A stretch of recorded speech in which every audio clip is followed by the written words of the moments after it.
బ్రాహ్మణోత్తముడు వచ్చి నాకు పాపాన్ని మూట కడుతున్నాడు రా అని మనసులో అనుకుని తన గురువైన శ్రీమన్నారాయణ మనసులో స్మరించినట కాశీ విశ్వేశ్వరుడు.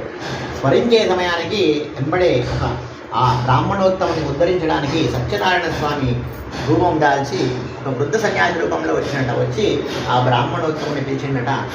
అయ్యా, ఎందుకు నాయన నువ్వు ఇంత దిగులుగా కూర్చున్నావు అంటే, ఎవరైనా మనం బాధ కలిగినప్పుడు ఏమవుతుంది? వల ఏడుస్తాం, అవునా?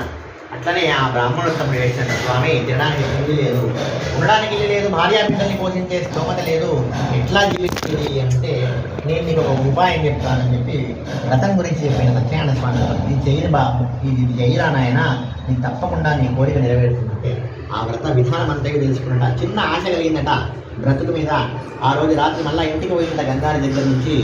ఎట్లో అట్లా పడుకొని పొద్దున్నే స్నానం చేసి సంధ్య వార్చుకొని తిరిగి సత్యనారాయణ భిక్షాటనకు పోయినట. ఇవాళ నేను వ్రతం చేద్దామని సంకల్పం చేసుకొని భిక్షాటనకు పోయినట. ఎప్పుడైతే భవతి భిక్షాందేయని ఎవరింటికి వెళ్ళిండో వాడు పిలిచి కాళ్ళు గడిగి సకల ద్రవ్యాలు ఇవ్వడం ప్రారంభించాడు. అదే పిల్లికి బిచ్చమయ్యనోడు ఏడాది నుంచి చూస్తున్నాం కదా, ఒక్క రూపాయి కూడా ఇవ్వనోడు, కొంత పిడిగడి బియ్యం ఇవ్వనోడు కూడా ఈరోజు ఇన్ని ద్రవ్యాలు ఇచ్చిందంటే ఇది నా మహత్యం కాదు. నిన్న రాత్రి అనుకున్న సత్యనారాయణ స్వామి వ్రత మహిమ అని మనసులో అర్థమైందట. సాయంత్రం వరకు కూడా సంతోషంగా భిక్షాటన చేసినట. వచ్చిన ద్రవ్యం తీసుకొచ్చి ఇంటికి వచ్చి స్నానం ఆచరించి సంధ్య చేసుకుని మళ్ళా భక్తి శ్రద్ధతో సత్యనారాయణ స్వామి వ్రతం ఆచరించట. ఆ వ్రత ప్రభావం ఎట్లా ఉందంటే దినదినాభివృద్ధి కలిగిందంట. ఎట్లా కలిగింది అంటే, ఎవరింటికి వెళ్ళి భవతి భిక్షాందేహి అంటే వాడికి అష్టైశ్వర్యాలు కలిగినాయట. వాడి దాంట్లో సగం ఈ బ్రాహ్మణోత్తముడు ఇవ్వడం ప్రారంభించినారట. అట్లా ఏడాది తిరగకుండానే పూరి గుడిసోయి బంగ్లా అయిందట. బంధుమిత్రులను వెళ్ళి సత్యనారాయణ స్వామి వ్రతం ఆచరించుకున్న సమయానికి ఒక కట్టెలు అమ్ముకునేవాడు అని ఇంటికి ఆ బ్రాహ్మణోత్తమ దగ్గరికి వచ్చినట. వచ్చి, ఓ బ్రాహ్మణోత్తమ, నాకు దాహం అవుతుంది, కొద్దిగా మంచి నీళ్ళు ఇయ్యా అని ఉన్నట.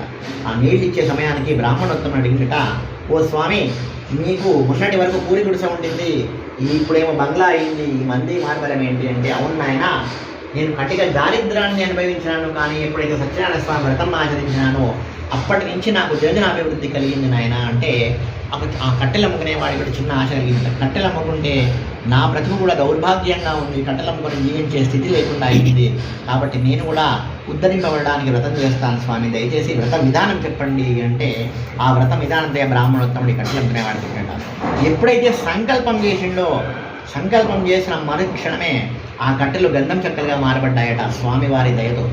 ఆ గంధం చెక్కలు తీసుకెళ్ళి అక్కడ ఉన్న కాశీనగర్ ఉన్న షావుకారు దగ్గరకు వెళ్ళి అమ్మితే ఆ షావుకారు నాకు కావాలని అత్యంత ధనమిచ్చి ఉన్నారట. ఆ వచ్చిన ద్రవ్యంతో భక్తి శ్రద్ధతో సత్యనారాయణ స్వామి వ్రతం ఆచరించిందట. ఆ వ్రత ప్రభావము ఆ కట్టెలు అమ్ముకునేవాడు ఏ చెట్టును కొట్టినా కానీ అది గంధం చెక్కలుగా మారబడ్డాయట. అట్లా